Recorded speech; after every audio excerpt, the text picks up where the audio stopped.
Hi, everyone. I'm Neil. This is JJ. And even though we work for different companies, we both share a common mission of extending these general-purpose game engines, in this case Unity, with full VR support. And today, we're excited to talk about Unity's new XR platform and the many considerations that all of you as developers will need to think about when using it. We're going to be covering a lot of meaty topics today, and JJ is going to kick things off by going through the specifics of how this new framework is going to look, as well as any action that you all will need to take when making that transition.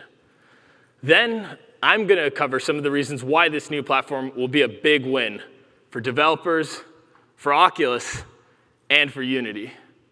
And finally, I'm going to cover Unity's new universal render pipeline and how to use this new rendering framework to get optimal performance out of our Oculus standalone devices, which have extremely unique hardware considerations to keep in mind. So with that, I'll let JJ kick things off. All right. All right. Thank you, Neil. I'm JJ from Unity, and I work on a lot of the Oculus XR integrations for our engine. And I'm going to go over some changes that we've been making to how our XR integrations work. So our XR engine integrations have a few moving parts. First, we have the code, native code, that interfaces with the engine, and this handles things like rendering eye textures, processing input, things like that. Then we have the project settings. This controls how your integration works with the various hardware and runtimes. For Oculus, this is things like dash support, depth sharing, Quest V2 signing. This is all the checkboxes that you see in your project settings. Then we have a set of build scripts that handle how things like APKs are generated, checking for configuration issues, and any other platform-dependent build settings.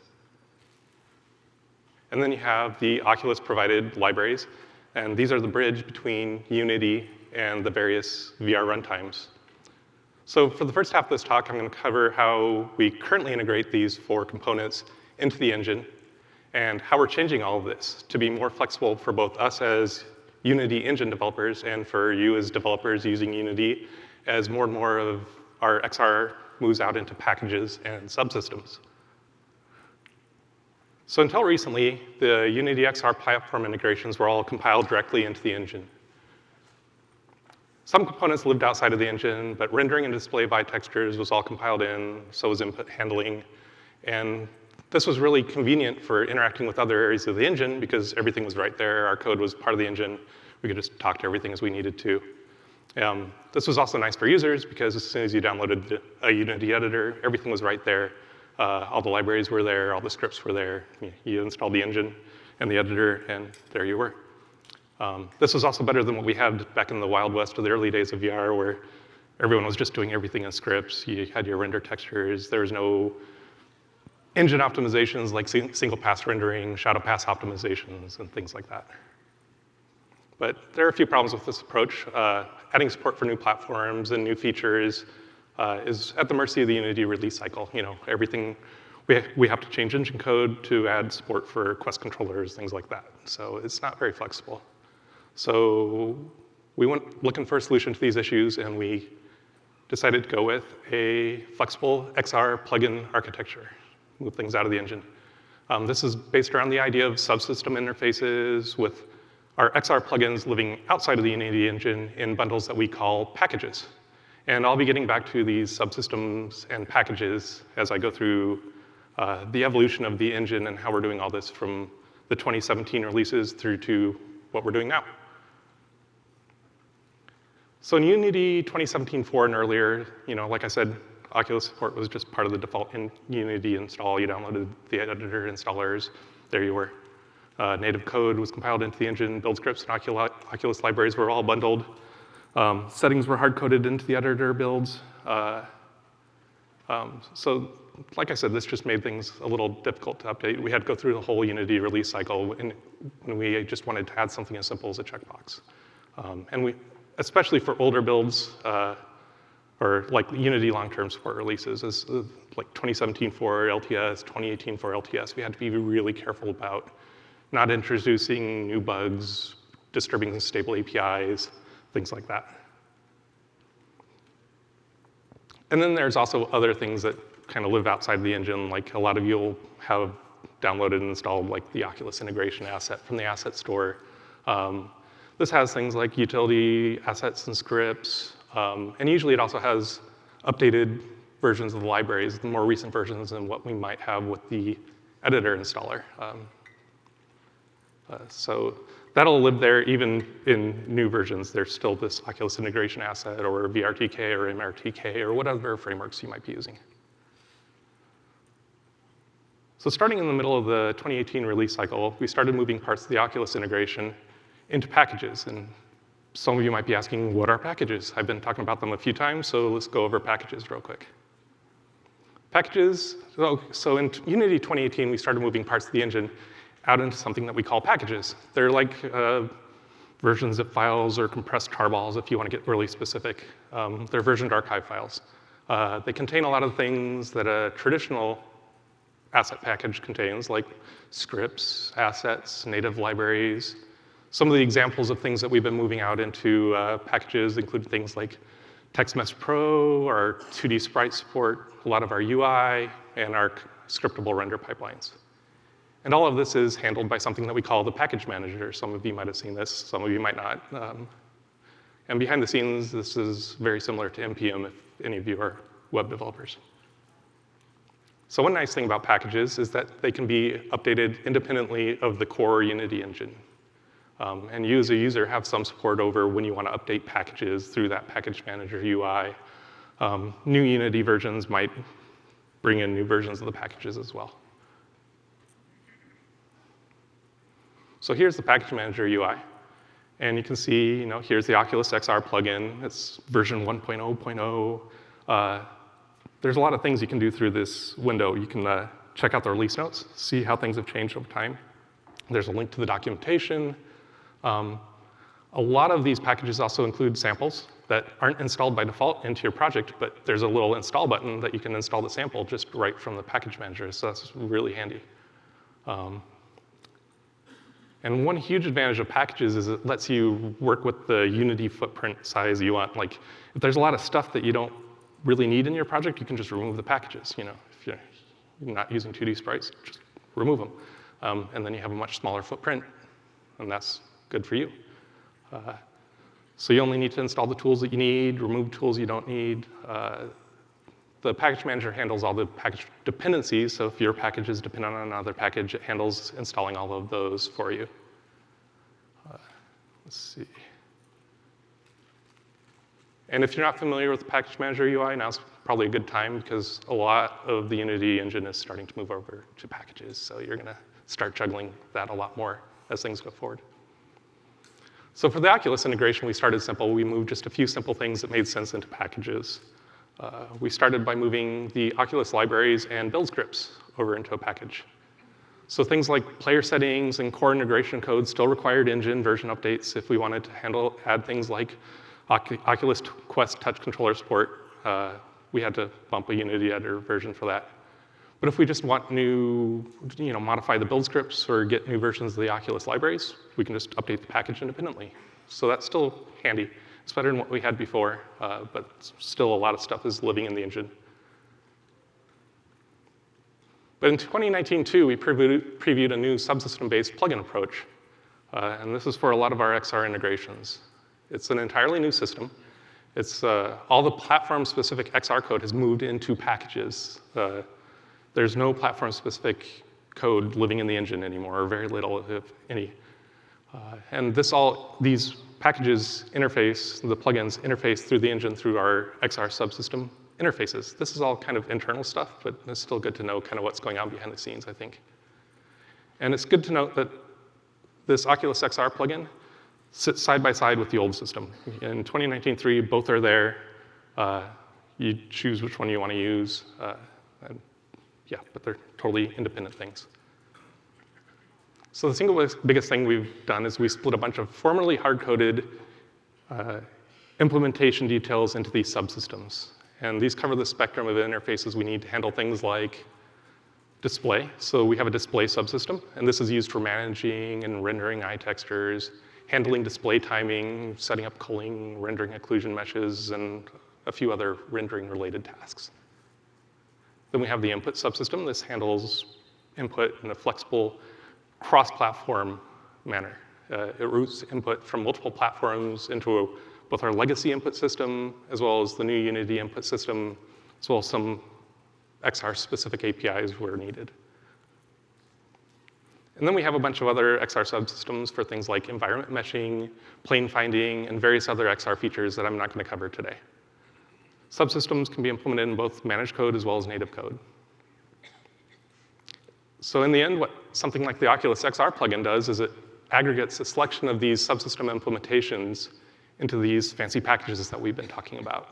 So the plugin has a display subsystem, an input subsystem, and a few other subsystem-light things. So what does all of this look like to you as a Unity developer? I've been covering a lot of internals. Let's show how you go from creating a new project to rendering in your Oculus headset with tracking. I'll start with the old way with our integrated Oculus support, and then I'll show you the new way with the Oculus XR plugin approach. So the old way, you just go and you create a new Unity project, then you go into your project settings, and you go to your player settings, and you scroll down to the XR settings, and you enable virtual reality support. You wait a couple seconds, you hit play in editor, and you look around, put your headset on, look around, and you see things, your head's tracked, and you're good to go, nice and easy. Now let's look at how things work with the new Unity XR plugin. The first thing you need to do is you go to the package manager. Then you scroll down and you find something we call the XR management package.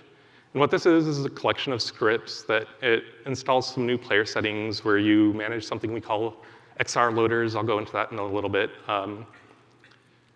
And it handles lifetime of these subsystems and settings and a few other things. So that's what the XR management package does.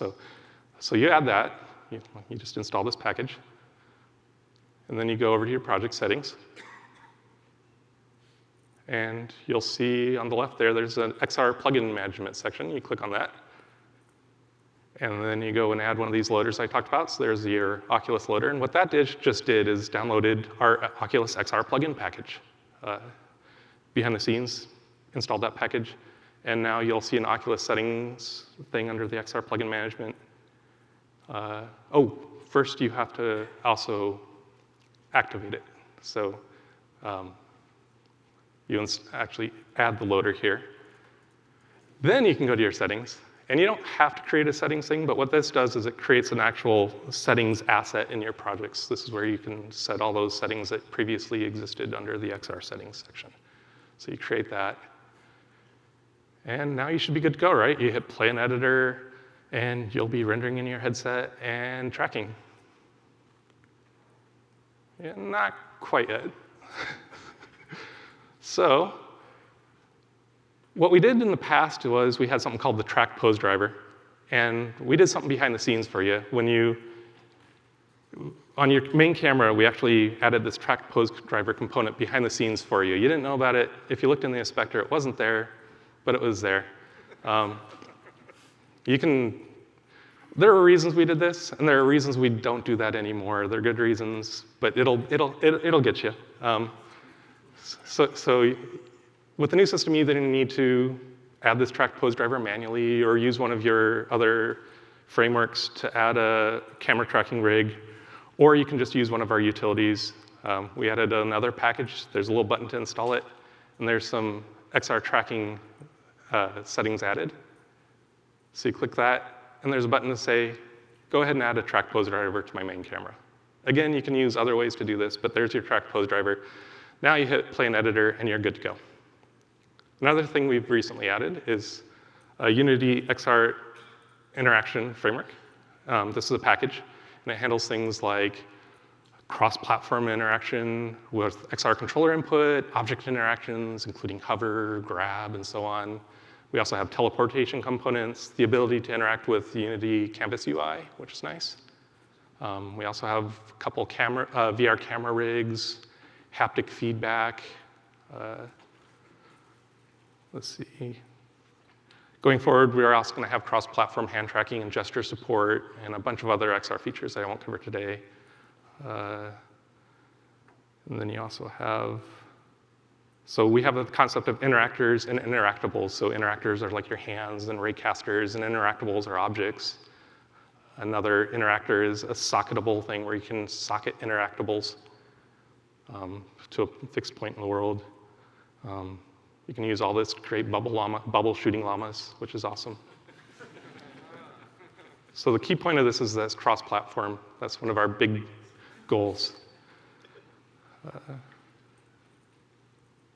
So here's some of the UI for the Unity XR interaction framework. I'll walk through it a little bit for adding components, configuring interactors, setting up interactables, and one of my favorites, debugging interaction.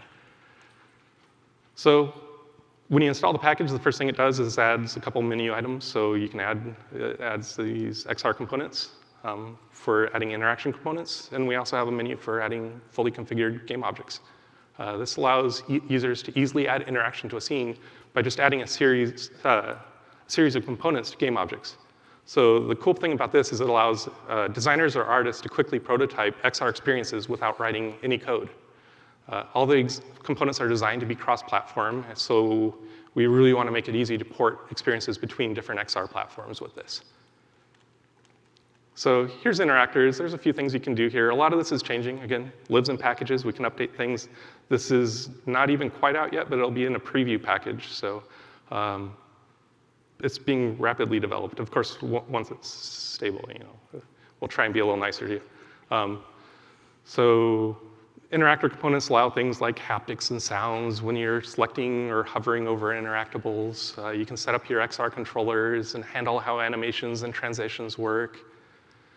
And then we have our interactables, so you can say how it attaches to interactors, how animation smoothing works, transform inheritance, whether you can throw it and whether gravity affects it, all sorts of fun things like that. And my favorite, again, is our XR interaction debugger. This shows live the current state of all your XR device inputs, all your interactors and your interactables, and how interactors and interactables are interacting. So you can inspect the state of all of this live while you're playing in the editor. It's really awesome. It makes things so much easier. All right. So, and going back to the, we'll skip that. But so going back to the UI for adding all those, the XR plugin and stuff, I know it was a lot, but that's another thing that we've been rapidly iterating on. So it's actually between when I made these slides and now, a lot of those steps have been simplified. That's how fast we can iterate on this stuff. So I made these slides 2 weeks ago. It's already changed, so it's simpler. So this is a lot of new information and workflow, so I'm going to throw out some gotchas and tips. For some XR plugins, including the Oculus XR plugin, you can't have the plugin version running at the same time as the previous integrated implementation. So we handle disabling the integrated one for you if you add the XR plugin version. But that can still catch you off guard as you're transitioning from the previous implementation to the plugin-based approach. So just keep an eye out for that. The other thing is log files. We've been trying to add a lot more information to the player and editor logs, a lot more useful information. So if you ever encounter issues or are just curious as to how things work, bring up the editor logs, bring up the player logs, take a look, see what's in there. This is different than the console. There's a lot more information in the logs. So a lot of people don't know about the logs. So there's good stuff in there. We try not to spam it too much. And the last thing, I've said it a few times. Neil's going to cover it a little bit. Don't forget your track pose driver. Everyone gets bitten by this. Every time I create a new debug project, I go in and then I'm like, why isn't my camera tracking? So add your track pose driver or some other equivalent rig from whatever framework you might be working with. So one of the reasons we went down this road was to give both us as Unity engine developers and you as developers using the engine more flexibility in the future. Things like the ability to add new hardware without requiring updated versions of Unity, or the ability to start customizing loaders to support the exact mix of hardware and subsystems you need. So currently, developers targeting multiple platforms, even within one ecosystem, often have to resort to multiple custom builds of their project with different settings, input handling, and so on. And we really want to start unifying everything with this new XR architecture, along with new features such as our cross-platform interaction framework. So with that, I'd like to hand things over to Neil, who will be going on a deeper dive in a few specific areas of the Unity Oculus integrations and scriptable render pipelines.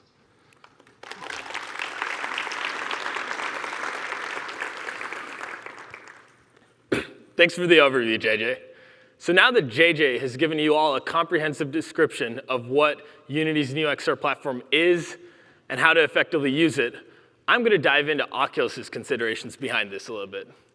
We're going to specifically talk about optimal usage of Unity's new XR APIs, as well as the universal render pipeline. Two of the most important themes that we really want to stress here are API convergence and understanding how Oculus standalone headsets fit in with Unity frameworks. I'm going to be covering each of these in depth over the next 20 minutes. First, we're going to talk a little bit about that track pose driver component that JJ referenced earlier. In a nutshell, it's a Unity component that you can attach to any game object that you want to track in any sort of XR sense. This could be your head, hand poses, controllers, etc. It's fully cross-platform, which makes it really easy to integrate inside your apps. We know a lot of you are targeting multiple platforms. I want to call attention to this update type parameter that you see there, because it specifies two different ways to update poses, each of which can be used in different scenarios. The first method is what I'd call the traditional pose update method, and that just updates your poses once per frame at the start of the main thread. And if you think about it, you always have to update poses once per frame. You're not going to get any new values unless you do that.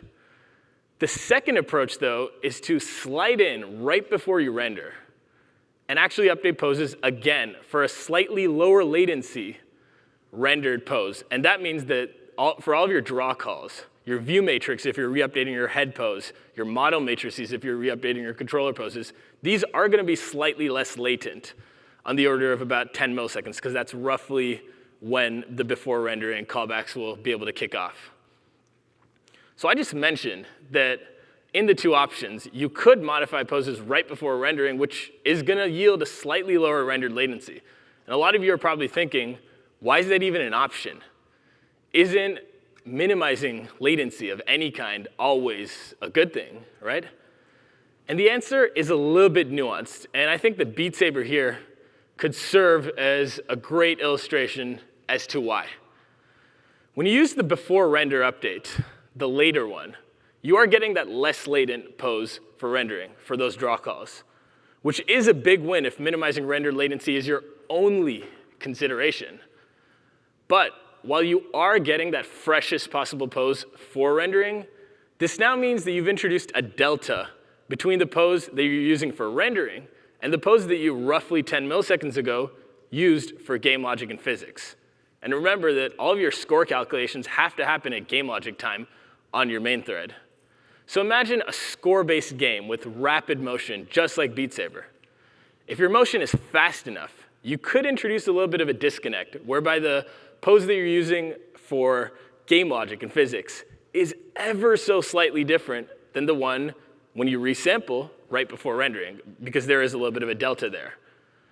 Now, this is only really if you have this unique of a use case. And if you do, you might want to take this conservative route of only updating poses once per frame at the start of your main thread. That means that your rendered poses are not as low latency as could be, but it does mean that there's zero disconnect with the pose that you're using for physics and the pose that you ultimately use for rendering. But we think that almost all of you devs out there will want to update poses right before rendering, the slightly lower latency path, because it's not going to matter for most of you devs. Just putting it out there that it is a possibility if you need to care about it.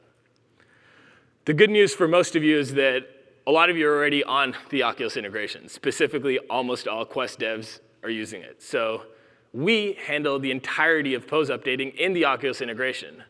That means that you're not going to have to worry about the track pose driver. And I'll take it a step further. Unless you have a specific reason that you want to consider something about the track pose driver, you don't need to worry about it at all, because we're going to handle those details for you. You will be using the track pose driver, but under the hood, and we'll always be updating poses in the manner that's going to minimize latency within whatever constraints that there are. And you can leave the pose updating to us and not have to worry about the track pose driver at all. So as JJ mentioned earlier, you do need to use this component in most cases, but all of you devs might not have to worry about it yourself if you're using the Oculus integration. So in our integration, how do we handle this before rendering lower latency update? We have a class, OVR Manager, which is a central API of sorts. And in it, you'll see there's a flag here called late controller update, which just indicates that those poses for your draw calls will be updated, specifically the model matrices for your controllers, right before you render, as opposed to only at the start of the main thread. So for the same reason as earlier, most devs will want to be checking this box. OK, one of the most important things that we want to stress about using Unity's platform for Oculus devices is the idea of API convergence. Unity already has a lot of great cross-platform XR APIs. Some of you might be familiar with the Unity Engine.xr API, which is very widely used. And in the near future, as a part of this new XR platform for Unity, we're going to see even more of these cross-platform APIs come up. A really good example is that XR integration package that JJ touched upon earlier. And in the coming months, as soon as we can, we're hoping to add hand tracking support here. I think we can all agree that fully cross-platform APIs really are a blessing for devs to be able to use. But a common misconception that we find is that a lot of devs sometimes assume that Oculus would rather have them use Oculus-specific APIs that only work on Oculus hardware, which is a fair assumption, but the fact of the matter is we want devs to be using these cross-platform APIs first and foremost. Why? Ultimately, when devs are happy, we're happy too. We understand that one of the most annoying things that all of you devs sometimes have to deal with is to spend time and resources to port any given feature with its own unique API considerations in any given platform to every other platform that you're trying to support. We want that time to instead be spent on material features that are going to put a smile on the face of your users, not on those tiny little tedious details that can and should be abstracted away by us and Unity. So we strongly encourage devs to be using these cross-platform APIs. And stay tuned for more of these, like hand tracking, when they're ready. So we've talked a lot about what Unity's new XR architecture is and the steps and considerations that you will need to keep in mind when navigating it. Now we're going to slightly switch gears a bit and talk about something that is also a new Unity platform that will be relevant to all of you Oculus devs, but that's not inherently VR-specific at its core. And that is the scriptable render pipeline, and how to use it in a performant manner with our Oculus standalone devices, namely the Oculus Quest. Specifically, how the SRP's features fit in with the unique rendering considerations that come with our standalone headsets. For those of you who aren't aware of the scriptable render pipeline, the gist is that Unity has now exposed much of what constitutes their render pipeline to you, the developer. Previously, the specifics of many details like culling and intimate control over individual render passes were not available for devs to customize easily. In many cases, you'd simply check a box, which would in turn set a lot of these properties under the hood, so a lot of the functionality was the same, but now in the scriptable render pipeline, many of these properties are directly exposed to you via C# scripts, which is great for customization. Now, you could write your own custom render pipelines from scratch if you really want to, but instead, you'll likely want to work with the universal render pipeline and go from there. Modify it to your heart's content. If you don't want to, don't. It's great as it is, too. The URP, formerly known as the lightweight render pipeline, is a single-pass forward renderer with which you can use C# to customize details of your render passes, just like with any other version of the SRP. But I really want to stress that with this great power comes great responsibility. And to understand how to wield that power responsibly on Oculus standalone devices, we need to talk about tiled renderers. So a lot of you are thinking, what is a tiled renderer? Traditional immediate mode renderers use high amounts of memory bandwidth. And on beefy desktop GPUs, this is perfectly acceptable, even preferable. But our standalone devices use processors that are really similar to those typically found in mobile hardware. I'm not going to explain everything about how tiled renderers work, but the quick gist is that your render target is divided into a series of tiles, and all of the rendering work is processed one tile at a time. And this work occurs in a really small, really fast portion of the processor known as tile memory. It's much smaller than RAM and much faster. And as a result, it is optimal to use this small portion of memory to render each tile of the eventual render target. And then once each tile is finished rendering, the rendered contents will then be moved, the technical term being resolved, to RAM. So how does knowing all of this affect all of you when using the universal render pipeline? If there's one thing I want you all to take away from tiled renderers, it is the understanding that that resolve operation I just mentioned, moving what's in tile memory to RAM, to texture memory where it can be sampled from later, is extremely expensive. It comes at a pretty high cost. So whenever you use it, there better be a deliberate reason for that usage. And we're going to go through some specific things now that might cause unnecessary resolves that you'll want to avoid. On a tiled renderer, think a simple blit is cheap. Think again. It's really natural to have that traditional PC GPU mindset when thinking of operations like a blit, a post-process pass, a tone mapper. Those types of GPUs are capable of handling immense amounts of memory bandwidth. But in a tiled renderer, that costly resolve operation really comes back to bite you. If you want to perform any kind of post-processing, inherently, because of the way the post-processing works, you have to be able to sample from an intermediate color texture at post-process time. But to sample from it, you have to resolve every rendered tile of that intermediate texture to texture memory, so that it can later be read back from when you actually perform the post-process pass. You need a sample from it at that time. So now we've just added a full extra resolve per tile, pretty expensive. And you'll likely want to think of a better way to use all that precious compute.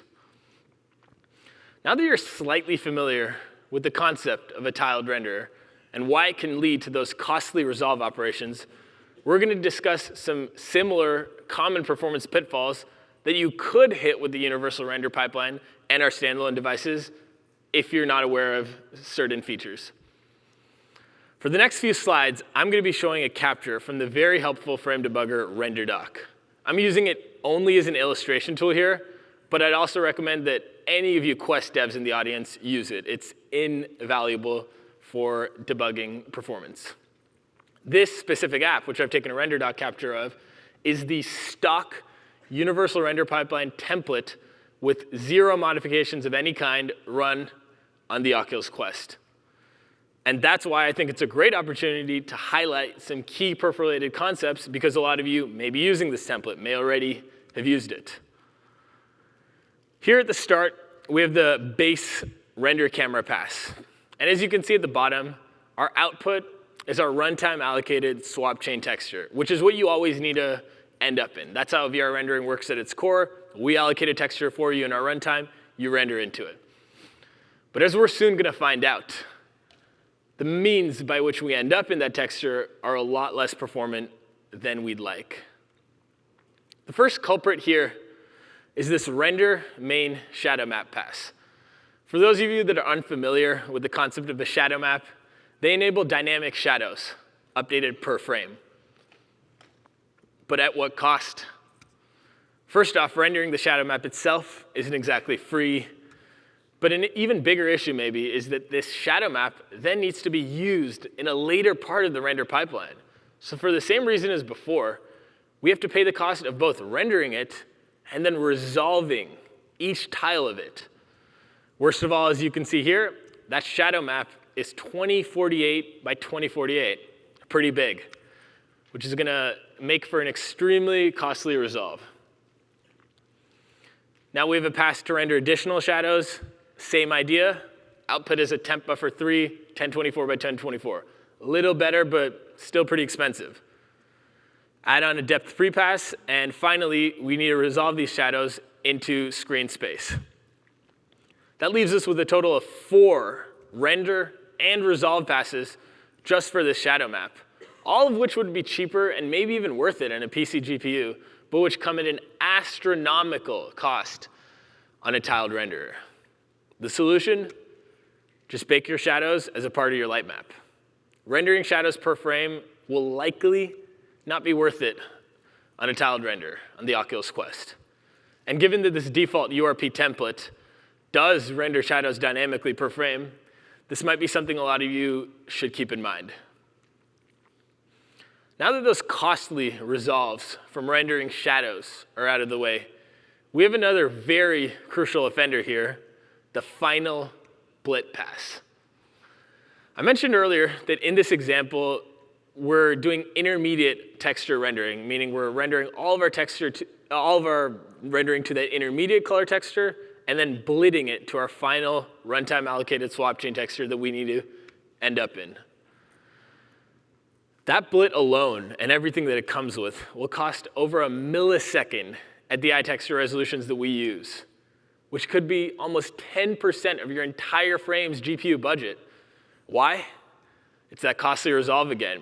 The GPU driver doesn't know that you don't need to use, like in this app, it's a 4x MSAA app. The driver doesn't know that you don't need to use each of those 4 samples per pixel. So it needs to resolve the 4x depth buffer, the 4x color buffer. Very expensive, and in this case, it's hurting us to the tune of over a millisecond. And as a result, a blit, just for the sake of a blit, should be avoided in all cases. Maybe if you have a really deliberate reason that you can't get around, fine, but most of you will want to take it out. So now that we've talked about the effect of those default URP template settings, let's dive into how things should ideally look for optimal performance in Oculus standalone devices, namely the Quest. In this case here, we've limited the number of resolves to only 1 per tile now, which is optimal. If you think about it, it's the lower bound of what you can achieve because what you render has to be resolved eventually. For us to even display it, you need 1 resolve per tile. But there aren't any others, which is great. I do want to highlight that those opaque and transparent passes themselves can be as complex as need be. I'm not making any kind of appeal to simplicity here. Go right ahead and make them as complex as you need to. But just be sure to eliminate those costly resolves, especially the ones that aren't really doing anything, like that earlier blit we saw. It truly was doing nothing that would materially impact your app. And remember, again, those resolves occur whenever you're rendering to any texture that needs to be read back from in a later part of your render pass. Now, there is something else to keep in mind with the intermediate render texture on our standalone devices. And that is that it breaks fixed foveated rendering. For those of you who don't know what FFR is, it is a crucial GPU performance optimization that almost all, maybe all, of our Oculus Quest devs are using. It saves roughly 20% GPU perf per frame. It's huge. I'm not going to get into exact specifics, but the gist is that when using GLES, which every single Unity Oculus Quest app currently does, and we'll probably be using for the short-term future, FFR is only applied when rendering to our runtime allocated texture that I spoke about earlier. And what that entails is that any rendering done to any kind of intermediate texture will not have the FFR savings that you're looking for. So we saw that blit earlier. That app was doing virtually all of its rendering work to an intermediate texture and then just blitting that to our final texture. Guess what? Only the blit is saving any perf there. So the worst part is, in that case, you think you might have FFR turned on, but you have 0 GPU savings on your normal intermediate texture rendering because it's not our final texture. So instead of getting like 80% of the cost on that render pass, you're saving nothing, but it gets even worse. You actually have introduced that extra resolve that's so costly. So in that case, turning on FFR and having an intermediate texture is even worse than if you didn't even turn FFR on at all. So it's a nightmare scenario that you want to avoid at all costs. And just remember, whenever you're using FFR, an OpenGLES, and even in Vulkan later, just try and make sure that all of your rendering that you really care about performance-wise is being done to that final resultant runtime allocated swap chain texture, not any kind of intermediate. There's a very common theme here that I hope all of you have realized, which is that on our standalone devices, due to how tiled renderers work, rendering to any kind of intermediate texture is extremely expensive. That doesn't mean that you can't do so at all costs, but it comes with trade-offs. In GLES, you have to give up FFR. And to do something like a simple bloom pass, you're looking at probably a few milliseconds right there. And on Oculus Quest, your entire per-frame GPU perf budget is what? Roughly 14 milliseconds. Not that high, so you have to be really deliberate about whether or not you need to use that for any given effect that you're trying to target. And as we've seen, the universal render pipeline exposes many different great effects and settings, but that in some cases require these extra resolves, especially those that you just saw in the template being on by default. Now, you're all probably very curious about a timetable here for when we think that the URP will be fully ready for production use in our Oculus standalone devices. And the simple answer is that we think it's really close, and that there currently are a few cases of issues that we're trying to resolve, specifically that extra blit that I mentioned earlier that makes it incompatible with FFR. But once we resolve that, we'll be sure to let you know, and we're working as hard as we can to get those out of the way as soon as possible. So to wrap up, Unity's new XR framework gives us a golden opportunity to get developers using a series of APIs that are fully cross-platform and aid your development process greatly. Some of these are still TBD, like hand tracking, and we'll be sure to highlight them as they come in. And on the rendering side, we think that in the near future, the universal render pipeline will be extremely useful for our developers. But it gives the user so much control that it's very important to understand how to use it in a performant way with the Oculus Quest. And by avoiding those costly resolves wherever possible, I'm sure that all of you devs are going to produce great things with it. Thanks for your time, and we both look forward to answering your questions right now at the speaker pavilion. Thank you.